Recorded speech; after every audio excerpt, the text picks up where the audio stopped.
Eu estou já com a Suelen Braille, que a gente vai continuar com esse assunto ao vivo, mas se observa lá em todas as reportagens que foram feitas sobre o Doutor Bumbum, Doutor Bumbum, vê?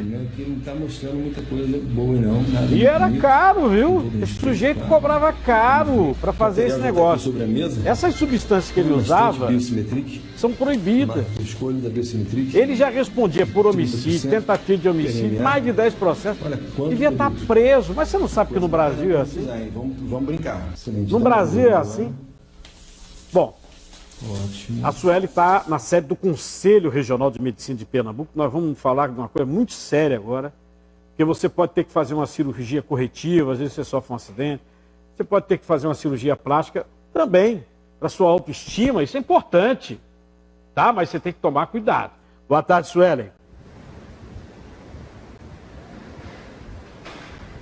Isso mesmo, Cardinal. Muito boa tarde para você, boa tarde para todo mundo. O uso dessa substância, conhecida como metacril ou PMMA, não é recomendada. Na verdade, ela é aprovada pela Anvisa. Eu estou aqui com o presidente do CREMEP, doutor André Dubé.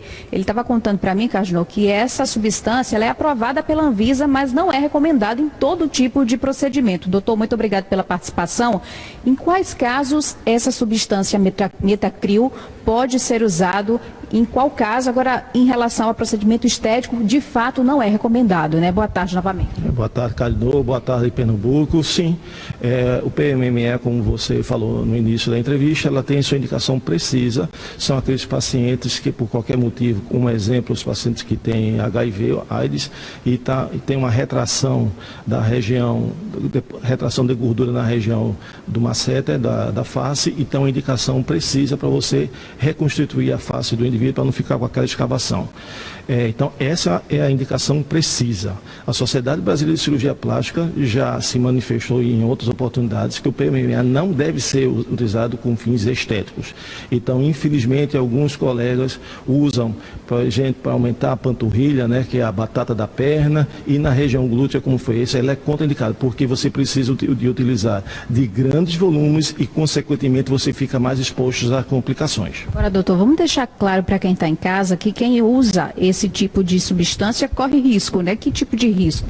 Sim, o acrílico, que é o PMMA, ele é uma substância que ele pode provocar desde grandes deformações, necrose, ou seja, morte celular, infecção, inflamação, e dependendo do volume, grandes volumes, o paciente pode ficar mais submetido a fenômenos tromboembólicos, como essa que foi relatada no Rio de Janeiro. A mulher recorre muito a procedimentos estéticos, doutor. Qual seria o recomendado? No caso, a mulher quer dar uma turbinada, quer aumentar a panturrilha ou o bumbum, como o senhor falou, qual seria a substância adequada para esse tipo de procedimento? A primeira coisa é procurar um profissional adequado, tá certo? Eu enfatizo isso porque a Lei 12.842 estabelece que o ato médico, a propedêutica e o tratamento são atos privativos do médico. Então, a primeira coisa é saber se a pessoa é médica. Esse é o primeiro ponto. Porque já teve, inclusive aqui no estado, problemas anteriores com o uso de medicação que é um profissional não médico. Segundo, ele deve entrar no site do CREMEP, www.cremep.org.br, na Sociedade Brasileira de Cirurgia Plástica e da Dermatologia, para saber se aquele profissional está legalmente registrado e habilitado para fazer aquele procedimento. Terceiro ponto, procurar informações através da mídia social, de médicos e de colegas, se aquele profissional, os resultados daquele profissional são condizentes com a literatura médica e se os procedimentos deles são éticos.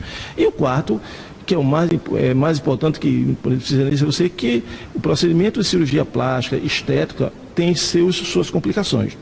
Então, fazer sempre em unidades hospitalares, que tenha médico plantonista, que tenha UTI, sala de recuperação, para evitar procedimentos desagradáveis como esse que a gente está relatando aqui. O senhor falou em rede social, mas a gente precisa ter cuidado em buscar um perfil verdadeiro de um profissional para que a gente não caia aí, não seja enganado por um falso médico, como o senhor já falou que já aconteceu aqui em Pernambuco. Muito boa essa sua pergunta. E outra coisa, o Conselho Federal de Medicina veda, proíbe ao médico por exemplo, o antes e o depois, né? O médico não pode fazer isso, né?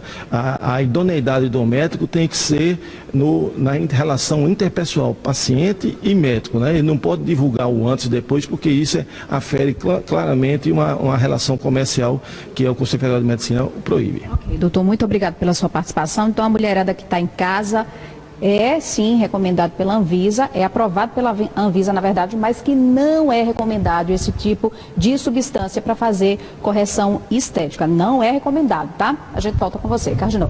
Sueli, inclusive a mulherada e os homens também. Cardinozinho mesmo tem que, de vez em quando, tem que se ajeitar. Eu vou ter que ver aqui meus pés de galinha, o bigode chinês. É esse negócio, a minha cutis, tem que cuidar da minha cutis, não é brincadeira não. Agora, importantíssimo o que disse o presidente do CREMEP, importantíssimo. O médico começa, faz uma cirurgia em você, aí daqui a pouco você vê na internet a tua foto antes e depois. Você já vê, esse cara é uma picareta, entendeu, ô Sueli? São os glúteos, enfim, né, que não está mostrando muita coisa boa.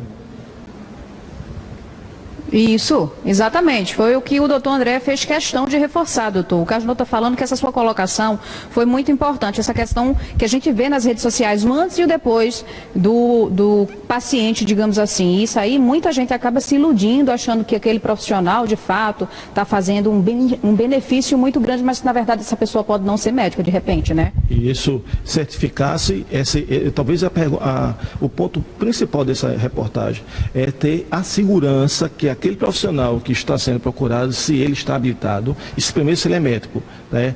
Volto a falar, a lei 12842, norma legal, tem que ser respeitada. Então só quem pode fazer esses procedimentos é o profissional médico, né? E se certificar se ele está habilitado, se ele tem título especialista em cirurgia plástica, em dermatologia, ou seja, se ele está habilitado legalmente e reconhecida o Conselho e a Associação Médica Brasileira para fazer tal procedimento. Doutor, me bateu uma dúvida agora. O senhor falou, precisa saber se primeiro aquele profissional é médico, mas não é qualquer médico, né? Tem que ser um cirurgião plástico, um dermatologista para fazer esse tipo de correção estética, de repente? Sim, é o profissional que teve o treinamento, que teve habilitado a fazer tal procedimento. Então, o profissional, o cirurgião plástico, na sua formação acadêmica, ele está habilitado a fazer tal procedimento, bem como a dermatologia, determinados tipos de procedimento. Não todos, não é?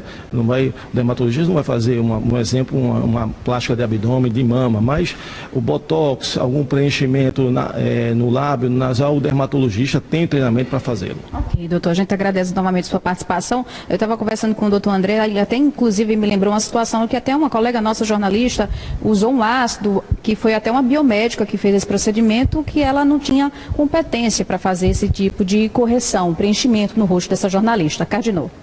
Exato, inclusive ela ficou com o nariz, né, quase que foi destruído, tá? Pelo ácido hialurônico, que é utilizado em preenchimento. Um negócio sério, viu? Bom, obrigado, viu, Sueli? Obrigado, presidente.